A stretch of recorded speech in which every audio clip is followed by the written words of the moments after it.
কারুন নামে একজন সম্পদশালী ছিল।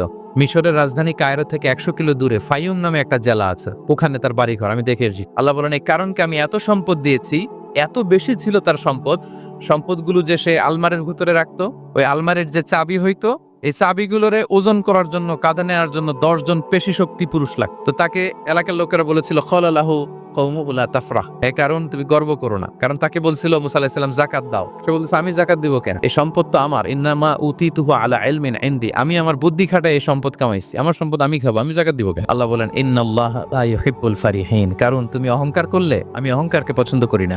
আল্লাহ বলেন, সে যখন অহংকার দেখালো, আমি কারুনকে আর কারুনের সব সম্পদ মাটির ভেতরে দাবিয়ে দিলাম মুহূর্তেই। প্রতিদিন 1 বিঘত করে কারুন জমিনের ভিতরে যেতেই থাকবে, যেতেই থাকবে, যেতেই থাকতে। কিয়ামতের সম্পদশালী ছিল, মিশরশালী ছিল।